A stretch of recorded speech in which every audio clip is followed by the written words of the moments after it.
no texto de Gênesis, capítulo 50, leremos do verso 20 e o verso 21. Gênesis, capítulo 50, verso 20 e 21. Hoje eu quero ministrar uma palavra com um formato diferente daquele que normalmente a gente tem ministrado aqui aos domingos. Então nós vamos ler nesse momento inicial duas passagens da Escritura Sagrada. A primeira delas se encontra em Gênesis 50, versículo 20 e 21. Que diz assim, se o Gustavo puder nos auxiliar, ok, o texto está lá projetado. O texto diz assim, meus queridos, são palavras de José dirigidas a seus irmãos. Ele diz: vocês planejaram o mal contra mim, mas Deus o tornou em bem, para que hoje fosse preservada a vida de muitos. Por isso, não tenham medo, eu sustentarei vocês e seus filhos. E assim os tranquilizou e lhes falou amavelmente. O outro texto que eu quero ler, meus queridos, está no segundo livro de Samuel, capítulo 13. Eu quero ler com os amados, versículo 22, 23, e depois a gente lê o versículo 28 e 29. O primeiro texto de Gênesis está falando de uma experiência de José. Esse segundo texto, em 2 Samuel, nós vamos ler a experiência de Absalão. Diz assim, irmãos, a palavra do Senhor.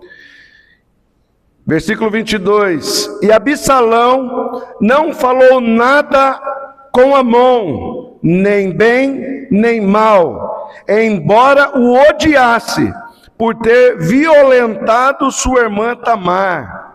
2 anos depois, quando os tosqueadores de ovelhas de Absalão estavam em Baal-Azor, perto da fronteira de Efraim, Absalão convidou todos os filhos do rei para se reunirem com ele. E aí a gente salta lá para o versículo 28 que diz: Absalão ordenou aos seus homens, ouçam-os, quando Amnon estiver embriagado de vinho e eu disser, matem Amnon, vocês o matarão. Não tenham medo. Eu assumo a responsabilidade. Sejam fortes e corajosos. Assim, os homens de Absalão mataram Amnon, que era o seu irmão, obedecendo às suas ordens. Então, todos os filhos do rei, o rei Davi, montaram em suas mulas e fugiram. Eu quero orar mais uma vez, pedindo a bênção do Senhor. Pai, nós precisamos do Senhor neste momento. Quando lemos Tua palavra, abra, Senhor, nosso entendimento e nossos corações. E semeia em nós, nesta noite, uma palavra que nos traga cura, que nos traga, Senhor, transformação. Ah, Senhor, em nome de Jesus, eu quero ser o instrumento do Senhor para transmitir essa palavra de uma maneira clara, mas também poderosa, para que todos sejamos edificados. Em nome de Jesus, amém, amém e amém. Neste último culto de maio, o mês da família, em que todos os domingos nós falamos sobre relacionamentos familiares, eu gostaria de encerrá-lo ministrando um tema que tem a ver com a nossa experiência familiar, que tem a ver com as experiências que vivemos dentro da nossa casa. Porque todos nós, meus queridos, eu tenho essa plena convicção, ou já fomos, ou seremos, em algum momento, profundamente machucados e feridos por outras pessoas. Já dói quando nós somos feridos e machucados por pessoas que não fazem parte da nossa família. E quantos de nós já fomos, na verdade, machucados, agredidos por pessoas que não fazem parte do nosso círculo familiar? Pessoas que fazem parte de um contexto de trabalho, alguém, um amigo próximo. Mas as feridas que mais doem, as feridas que mais nos fazem chorar, as feridas que mais sangram a nossa alma, são aquelas que são provocadas não pelos estranhos, não pelos de fora, mas aquelas feridas que são causadas pelos de dentro, pelas pessoas da nossa própria família. Feridas às vezes que foram abertas por atitudes de um pai, de uma mãe, de um irmão, de uma irmã, de um avô, de uma avó, de um filho. Essas feridas, essas doem, porque vêm daqueles que nós não esperávamos, que teriam a capacidade ou a disposição de fazer ou falar ou agir de forma que nos ferisse.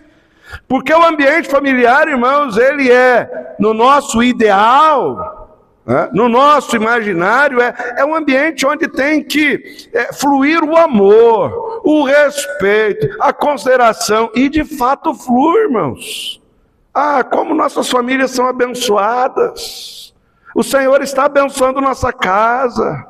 Lá tem o amor, lá tem o respeito, lá tem a consideração, mas lá também estão pessoas falhas, limitadas, e essas pessoas muitas vezes têm atitudes que de fato nos machucam e nos ferem. Talvez você passou ou está passando por uma experiência familiar semelhante a isso que nós estamos dizendo. E aí você pensa que essa é uma experiência exclusiva sua, uma experiência assim que tem a ver com o seu particular. Não. Isso é mais comum do que a gente imagina. Ser ferido de forma dolorosa dentro da nossa casa, isso é mais comum do que a gente imagina. É tão comum que quando você olha para as Escrituras, você vê que com frequência a Bíblia narra homens de Deus, mulheres de Deus, que foram profundamente feridos dentro do seu círculo familiar. Por exemplo, Davi. O Davi que foi chamado o homem segundo o coração de Deus. Um dos personagens que estão em destaque nessa mensagem, Absalão, seu filho, causou-lhe, irmãos, profundas feridas. O Absalão, filho de Davi, ele traiu o próprio pai. Ele provocou uma humilhação pública do próprio pai. Ele se rebelou contra o pai, tentando dar um golpe, tomando o trono do próprio pai. Ele arregimentou um exército para lutar contra o exército do próprio pai e matá-lo. Davi, homem de Deus, e que vive um drama familiar como esse. Você quer ver o outro personagem? Jacó. Jacó, que foi pai de 12 filhos. E 10 desses 12 filhos causou-lhe uma dor profunda, porque eles simularam a morte de um dos seus filhos, José, que é um outro personagem em destaque nessa mensagem. Contaram para o pai que José havia morrido. Meus queridos, eles sustentaram essa mentira, que fez o coração de Jacó sangrar por muitos anos. Veja que situação. Jacó, um homem de Deus, mas que foi enganado pelos seus próprios filhos, numa mentira absurda, em que simularam a morte de um dos filhos. Veja, por exemplo, o Esaú, o irmão do Jacó. Jacó foi enganado pela mentira dos seus filhos, mas ele próprio também puxou o tapete do irmão, porque ele era o irmão mais novo. O Esaú, que tinha o direito à bênção da primogenitura, mas ele, malandro, foi lá e conseguiu roubar a bênção da primogenitura do seu irmão, de maneira que o Esaú desenvolveu um sentimento de ódio tão grande que por anos ele perseguiu Jacó com a intenção de matá-lo, porque ele carregava dentro dele um sentimento de raiva, ele se sentia apunhalado, traído pelo próprio irmão. Você quer um outro personagem? Tamar. Para colocar aqui uma mulher na história, a filha do Davi, ela foi abusada sexualmente pelo seu meio-irmão Amon, dentro da própria casa, debaixo das barbas de Davi, seu pai. Dentro da sua própria casa, ela foi desonrada, ela foi humilhada, ela foi exposta ao vexame. Imagine a dor dessa moça. Imagine o drama que essa moça viveu. E Davi tomou conhecimento disso. Imagine também mais uma dor que Davi experimenta dentro da sua própria casa. Você quer um outro personagem? Adão e Eva. Os dois primeiros personagens da Bíblia. Um dos seus filhos, Caim, assassinou o irmão Abel. Imagine. Logo o primeiro casal da Escritura, que foram criados por Deus, na sua experiência familiar, já experimentam a dor de ver dentro da própria casa um ente querido agindo de forma tão terrível e causando-lhes uma dor tão cruel. Você quer olhar para um outro personagem, Moisés. Moisés, irmãos, é certamente o maior líder do Velho Testamento.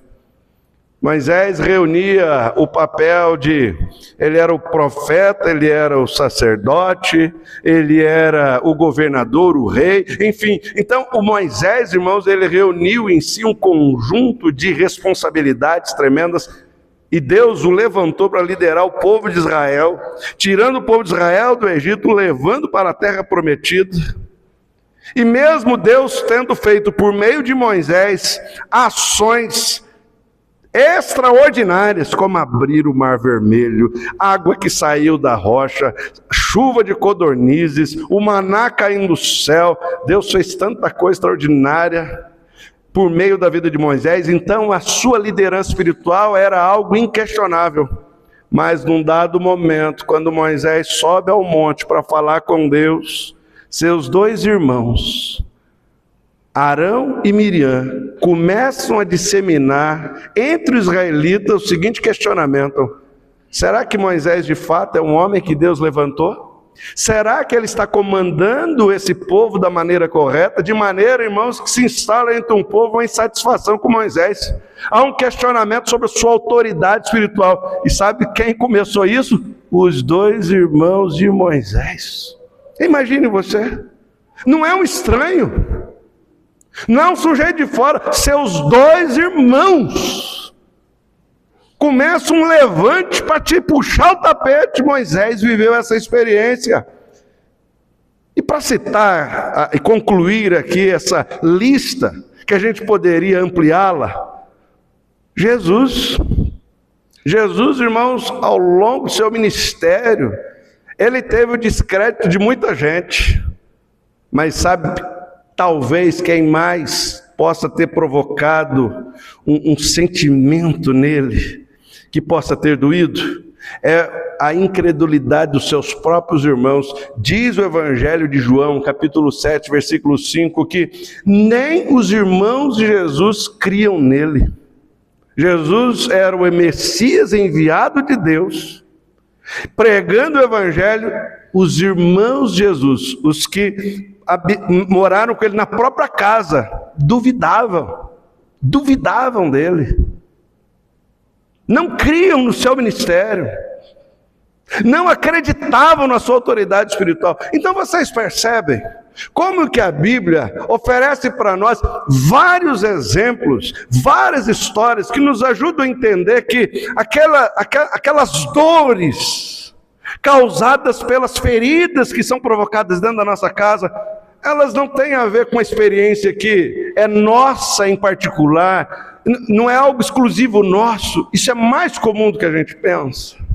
Só que, meus queridos, diante então dessa constatação de que dentro de casa nós estamos sujeitos a sofrer feridas dolorosas, o que nós então precisamos responder: o que faremos com essas feridas? Como nós vamos reagir a esses machucados na nossa alma? Como é que nós vamos nos comportar diante dessas feridas? O que você fará com essas feridas? E aí a minha palavra hoje, meus queridos, é ajudar-nos a entender que é possível, diante das feridas que sofremos, escolhermos caminhos distintos, caminhos diferentes. E é aqui que eu os convido a olhar para esses dois personagens, cujos textos lemos inicialmente, referem-se a eles. O primeiro, José. O segundo, Absalão. O José, filho do Jacó.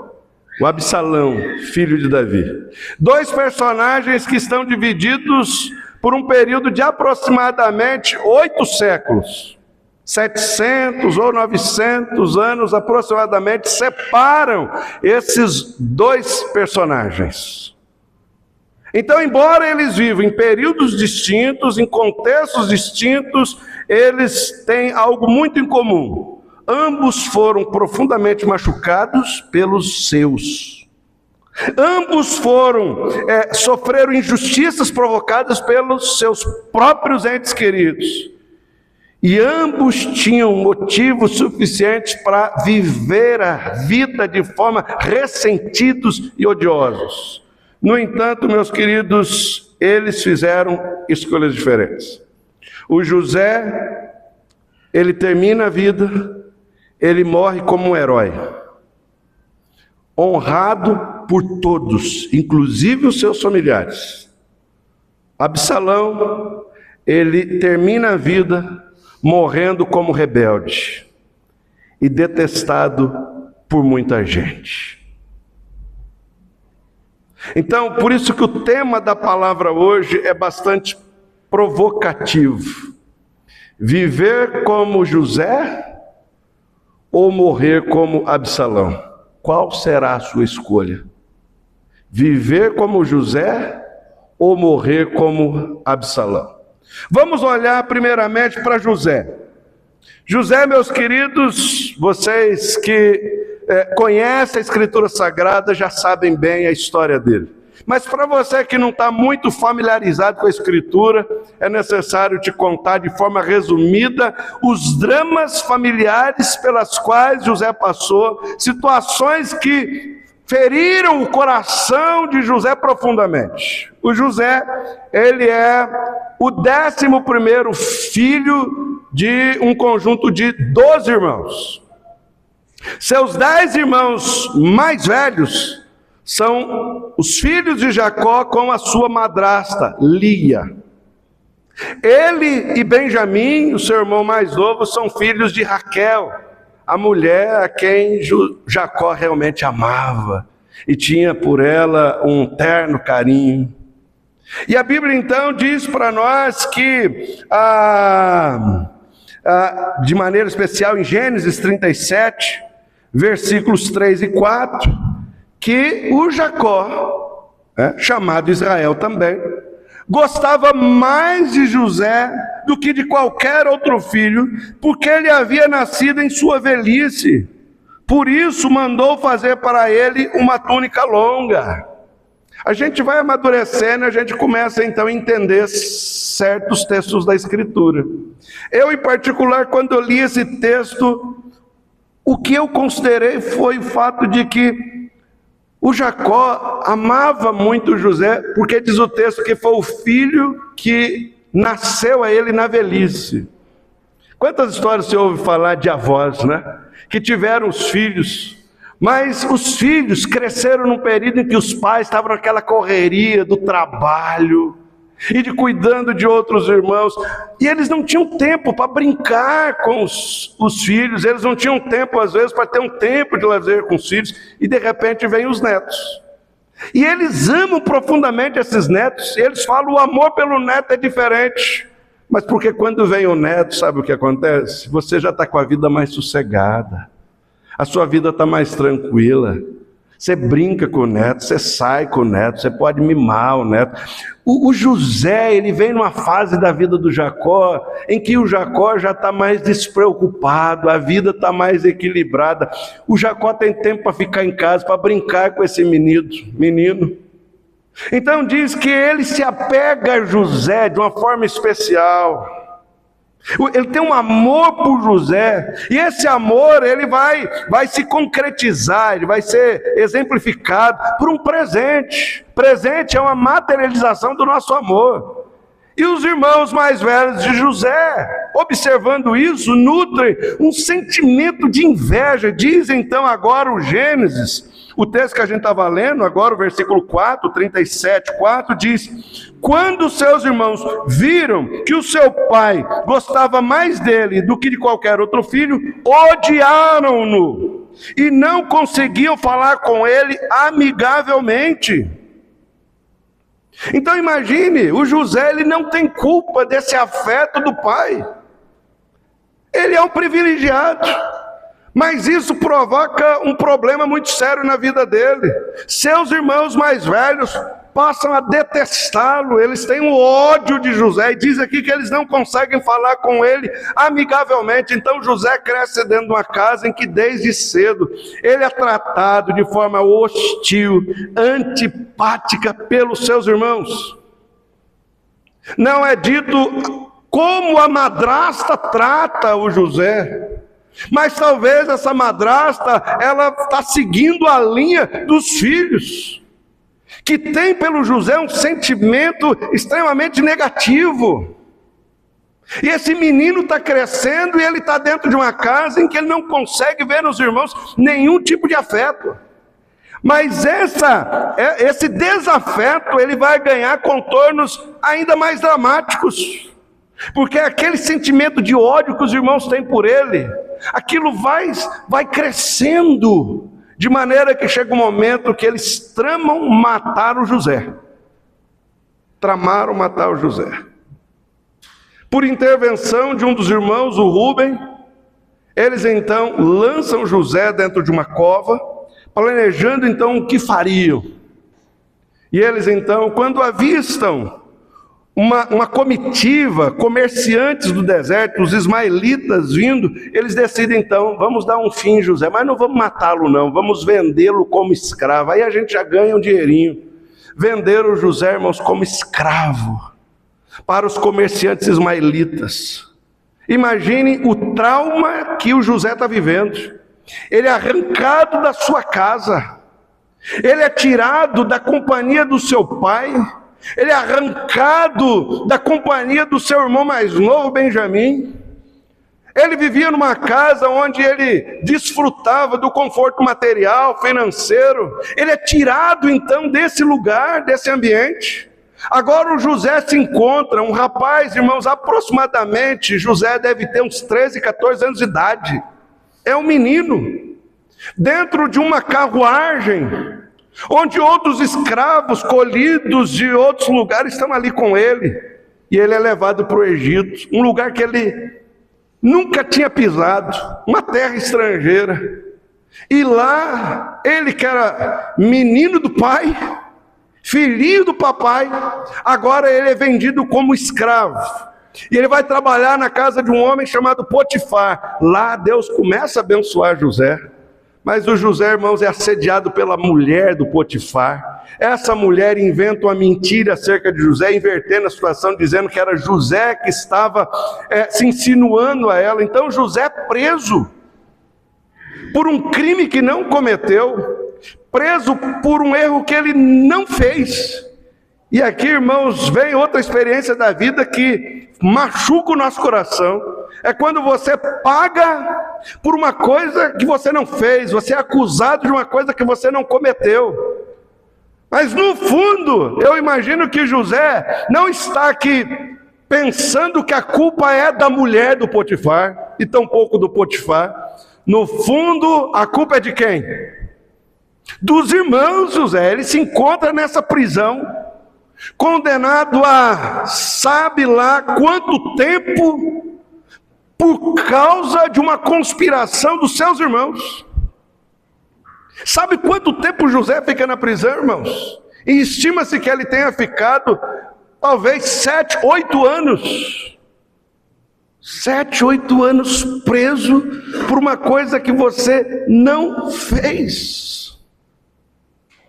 Então veja, quanto tempo esse José carrega consigo experiências de injustiça, de maltrato,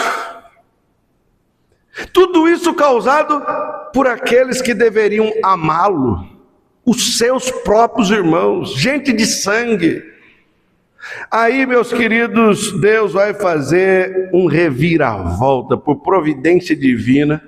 O José, ele sai da prisão após interpretar os sonhos do faraó, e ele então é promovido a governador do Egito. Governador do Egito. E segundo a previsão que ele havia feito ao interpretar os sonhos de faraó, aquela região desfrutaria de 7 anos de abundância, tudo que se plantasse ia prosperar, e ele então faz com que o Egito se prepare, porque o Egito é o único que sabe que o mundo naquela região teria 7 anos de abundância, seguido de 7 anos de escassez. Então eles se planejaram, encheram os seus silos, celeiros de alimento, e quando vieram os anos de escassez, quem é que foi bater porta lá no Egito para comprar alimento? Os irmãos de José.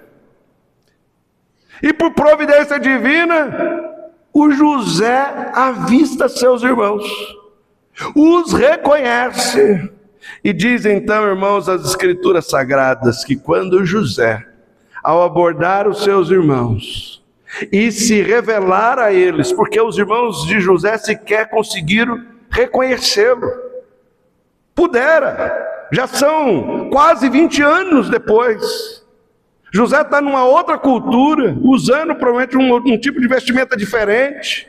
Aí diz o Gênesis 45, versículo 4 a 9, um dos textos mais emocionantes da Escritura Sagrada. Quando então seus irmãos reconhecem José, José diz assim: cheguem mais perto, disse José a seus irmãos. Quando eles se aproximaram, disse-lhes: eu sou José, seu irmão, aquele que vocês venderam no Egito. Agora não se afligem, nem se recriminem por terem me vendido para cá, pois foi para salvar vidas que Deus me enviou adiante de vocês. Já houve 2 anos de fome na terra, e nos próximos 5 anos não haverá cultivo nem colheita, mas Deus me enviou à frente de vocês para lhes preservar um remanescente nessa terra, e para salvar-lhes as vidas com grande livramento. Assim, não foram vocês que me mandaram para cá, mas sim o próprio Deus. Ele me tornou ministro do faraó, e me fez administrador de todo o palácio e governador de todo o Egito. José, irmãos, manifesta ali uma atitude graciosa. Ele perdoa seus irmãos, acolhe seus irmãos. Ele manda então que seus irmãos familiares venham ser cuidados por ele. Mas passado um período, morre o seu pai. Jacó ainda estava vivo. Imagine, irmãos, a alegria do Jacó depois de 20 anos descobrir que o seu filho, o seu querido filho, estava vivo. Ao mesmo tempo, imagine o coração desse pai ao descobrir que chorou durante 20 anos por uma mentira dos demais. Morre o pai de José. Os irmãos já pensam: agora José vai se vingar. Agora ele tem preparado para nós algo que vai fazer compensar o prejuízo que nós lhe causamos, os danos que nós lhes causamos. O nosso pai morreu. Até agora, eles ainda tinham aquele sentimento de que José só estava os poupando por misericórdia ao pai. Não, quando morre Jacó, Gênesis 50, versículos 15 adiante diz Vendo os irmãos José que seu pai havia morrido, disseram: e se José guardar rancor contra nós e resolver retribuir todo o mal que lhe causamos? Então mandaram um recado a José, dizendo: antes de morrer, teu pai nos ordenou que te disséssemos o seguinte: peço-lhe que perdoe os erros e pecados de seus irmãos, que o trataram com tanta maldade. Olha, irmãos, que coisa linda. Jacó também foi profundamente ferido pelos seus filhos, mas o Jacó perdoou os seus filhos. E ele é aquele que está mediando a relação de José, o filho ferido, com os demais, e dizendo: perdoe seus irmãos. Olha que atitude sábia. Essa é a atitude sábia de um pai. Pais sábios incentivam seus filhos a perdoar, a agir com graça. Pais tolos não. Eles instilam no coração dos seus filhos mais raiva e mais rancor. Esse pai ensina José. Ele deixa o testamento de Jacó para José: perdoe seus irmãos. E diz então o texto, na continuidade, versículo 17, que te dissessem o seguinte: peço-lhe que perdoe os erros e pecados de seus irmãos, que o trataram com tanta maldade. Agora, pois, perdoe os pecados dos servos do Deus, do teu pai. E quando recebeu o recado, José chorou. Depois vieram seus irmãos, prostraram-se diante dele e disseram: aqui estamos, somos teus escravos. Os irmãos José estão totalmente desarmados, humilhados. E diz o texto, então agora, versículo 19: José, porém, lhes disse: não tenham medo, estaria eu no lugar de Deus? Vocês planejaram mal contra mim, mas Deus o tornou em bem, para que hoje fosse preservada a vida de muitos. Por isso não tenham medo, eu sustentarei vocês e seus filhos. E assim os tranquilizou e lhes falou amavelmente. José, irmãos, mesmo sendo profundamente ferido, escolheu seguir o caminho da graça e do perdão. Ele não se deixou matar pela raiva, pelo ressentimento, pelo ódio. O José, irmãos, ele viveu uma vida digna, uma vida louvável, uma vida bem-sucedida. Não porque ele se tornou governador do Egito, mas porque mesmo sendo profundamente ferido, ele teve essa atitude nobre e espiritualmente poderosa, de diante dos seus irmãos, mesmo tendo poder, veja, porque uma coisa é você não se vingar porque não consegue, e não tem poder para isso. Tem gente que não se vinga, não é porque ele não quer, mas é porque ele não tem poder para isso. O José tinha todas as ferramentas, o José tinha todo o poder para vingar-se dos seus irmãos da maneira mais cruel e terrível possível. Mas mesmo tendo totais condições, ele reage com graça e perdão. E olha, irmãos, lendo então esse texto de Gênesis 50, versículo 24, lhes chama atenção para um momento tão importante da vida de José, porque diz o versículo 24: antes de morrer, José disse a seus irmãos: estou à beira da morte, mas Deus certamente virá em auxílio de vocês e os tirará dessa terra, levando-os para a terra que prometeu com juramento a Abraão, a Isaac e a Jacó.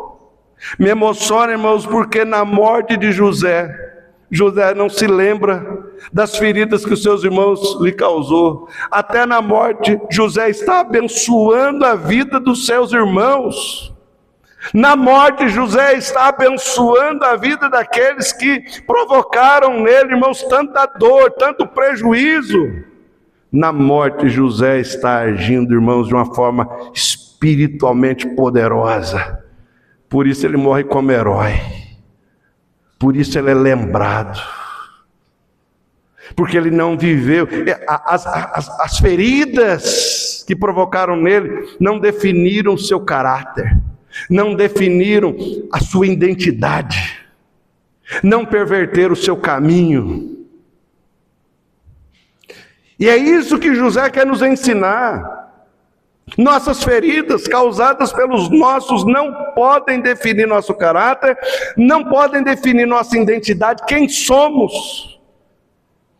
E não pode fazer com que a gente escolha caminhos como o de Absalão. E aqui eu os convido a olhar para o Absalão. O Absalão, irmãos, é este filho de Davi, que sofreu terrivelmente porque ele amava sua irmã Tamar. Davi não tinha apenas uma esposa, então ele tinha filhos de diferentes mulheres, de diferentes esposas. O Absalão era filho da mesma mãe de Tamar. O Amon é filho de Davi, mas de uma outra esposa. Então o Amon, ele é meio irmão de Tamar. O Amon então se encanta com a Tamar. Na verdade ele se sente atraído fisicamente, ele tem um impulso sexual e ele quer deitar-se com Tamar. Mas Tamar, irmãos, ela achava que o Amon queria alguma coisa além disso. E ela então é levada, é seduzida pelo Amon, e que depois a rejeita, a hostiliza. E a notícia corre no palácio. Chega aos ouvidos de Davi. Davi, como pai, como rei, conhecedor da lei, sabia que o Amon deveria ser penalizado por isso. Ele fica furioso, mas ele não penaliza o Amon. O Absalão esperava a atitude do pai, mas ele vê Davi agindo passivamente diante de um erro terrível do Amon. Por isso que a Bíblia diz para nós, 2 Samuel 23, que 2 anos depois, olha irmãos, 2 anos é muito tempo. 2 anos depois, o Absalão ficou 2 anos cultivando no coração dele um ódio por Amon. Ele ficou 2 anos arquitetando como é que ele poderia retribuir a Amon o mal que ele causou à sua irmã Tamar. De maneira então que o 2 Samuel 13 diz para nós que 2 anos depois, ele marca uma festa, convida todos os seus irmãos, inclusive Davi, mas Davi estava ocupado demais, fala que não iria na festa. E naquela festa então ele ordena os seus servos para que então matassem o Amon. E ele deixa claro que o assassinato de Amon era resultado do ódio que ele tinha pelo Amon por conta do que ele tinha feito com Tamar. Tamar foi machucada, mas a ferida da Tamar se estendeu também ao coração de Absalão. Absalão está profundamente ferido. Mas ele reage a essa ferida não de forma graciosa.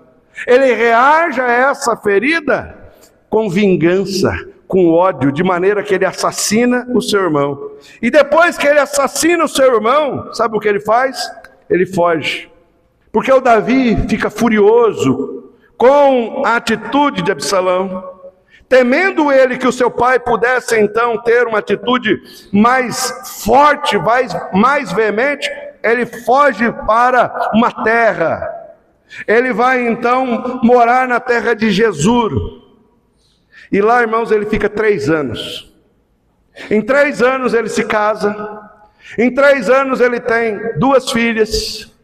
E nesses 3 anos Davi nunca procurou Absalão. Aí vem uma outra dor. A dor maior de Absalão já não é mais o fato da irmã ter sido abusada. A dor dele é que, além do pai não ter feito nada, agora esse pai o despreza. Esse pai o trata com completa indiferença, de maneira que nesse período a Bíblia diz que Davi não foi atrás de Absalão. Veja, irmãos, nesse período Absalão casou, nesse período Absalão teve 2 filhas. Nós temos, por exemplo, a Carla, né, esposa do Gustavo. A filha dela iria dar, segunda-feira passada, à luz a sua primeira filha. A Carla, para Curitiba. Quero estar lá junto com a minha filha. Quero estar junto nesse momento especial. 2 filhas nasceram do Absalão. Cadê o avô? Nada. Cadê o avô? Não apareceu. Mandou presente? Não. Mandou uma comitiva, mandar uma saudação? Não. Esse pai não apareceu. Aí o Joabe, braço direito de Davi, vai intermediar o retorno do Absalão para Jerusalém. O Absalão volta para Jerusalém, vai morar perto de Davi. 2 anos, a Bíblia diz que nesse período Davi nunca procurou Absalão. 5 anos de completo desprezo, indiferença. 5 anos, Davi, ele está tendo uma atitude de completa rejeição. Absalão, irmãos, está sangrando por dentro. Absalão, ele está machucado. Ele está magoado. Mas como ele reage? Eu vou tomar o trono do meu pai. Ele arregimenta para si, irmãos. Ele ficou 4 anos no portão do palácio. Todo mundo que ia lá ter uma audiência com Davi, ele fala comigo, eu sou o príncipe. E ele então começa a trazer para si as responsabilidades reais. Ele começa então a fazer uma política que trouxe, de certa forma, uma popularidade para ele. E ele consegue arregimentar um exército. E ele agora acha que pode enfrentar o exército de Davi. Então, irmãos, ele faz uma revolta. Ele quer então dar o golpe no seu próprio pai. Ele quer tirar o pai do trono, matar o seu pai e ficar como rei. E começa uma guerra, o exército do pai contra o exército do filho.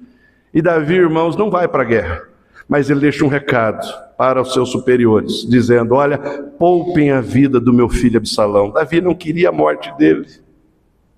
Mas o Absalão era um homem, segundo o relato bíblico, um homem muito bonito, um cabelo longo, e enquanto na batalha ele cavalgava, o seu cabelo, irmãos, enrosca num galho e ele fica pendurado pelo cabelo num galho.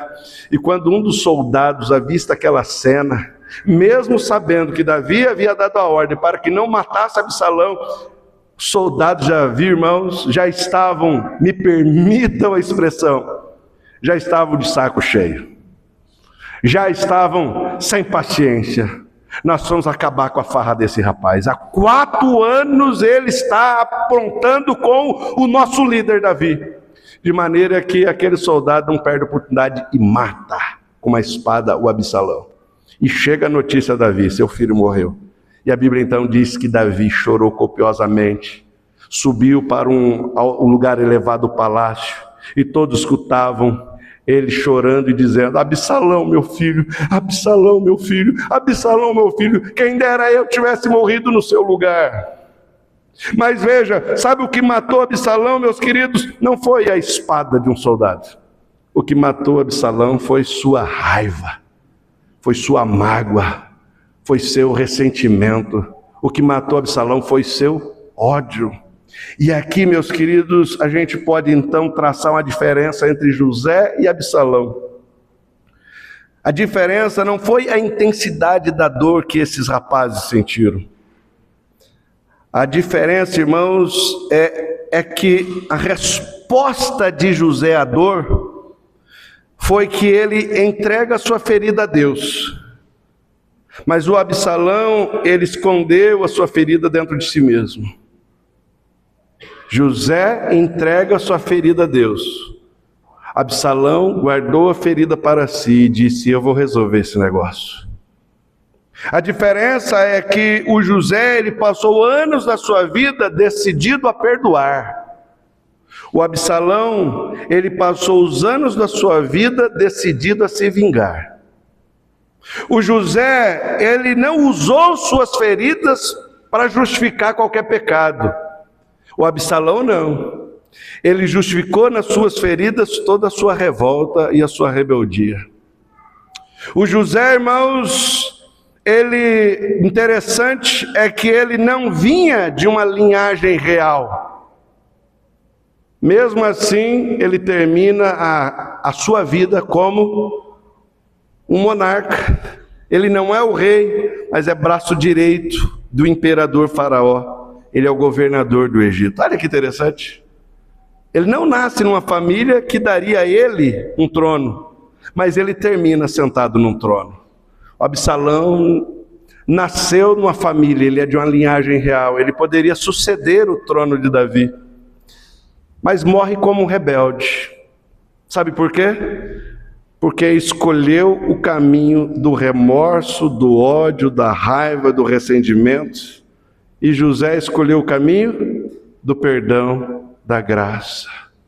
Por isso, meus queridos, hoje eu gostaria de, nesta palavra, levar você a pensar. Talvez aqui tenham pessoas que tenham passado por experiências familiares de rejeição, talvez de abuso, tenham passado experiências familiares de profunda decepção, de injustiça, de traição, de abandono. E talvez essas feridas ainda estejam aí latejando dentro de você, talvez ainda fazendo sangrar. Mas o que eu gostaria de perguntar a você hoje é: o que você está fazendo com essa ferida? Ou melhor, o que você vai fazer com essa ferida? Você vai escolher o caminho do Absalão? Passar a vida maquinando? Como é que você vai devolver as feridas que lhe causaram? Ou você vai passar a sua vida como José, decidido a perdoar quem te feriu? Então, a pergunta é o tema. Hoje você quer viver como José ou você quer morrer como Absalão? Se você escolher o caminho de José, você vai viver. Se você escolher o caminho do Absalão, é morte. Emocional, espiritual, social. O que Deus quer para você? O que você acha? Deus quer vida. Por isso Ele nos propôs o perdão. Pastor, mas perdoar é tão difícil. Porque o perdão, irmãos, ele não está dentro da lógica da justiça. Às vezes a gente não quer perdoar porque a gente quer que justiça seja feita. Pensa em José. José, ao perdoar os seus irmãos, justiça foi feita? Houve o reparo dos danos que os seus irmãos causaram a ele? Não. Agora, o Absalão, ele queria reparo. Ele queria reparo. Quando nós perdoamos, irmãos, nós não estamos mais preocupados com a justiça. Por isso que quando Jesus conta a parábola do credor incompassível, ele diz que nós somos perdoados por Deus. E o que é o perdão de Deus a nós, senão um Deus que resolve nos perdoar e não cobrar de nós os nossos erros? Por isso ele diz assim: agora vai e faz o mesmo. Não exija reparação.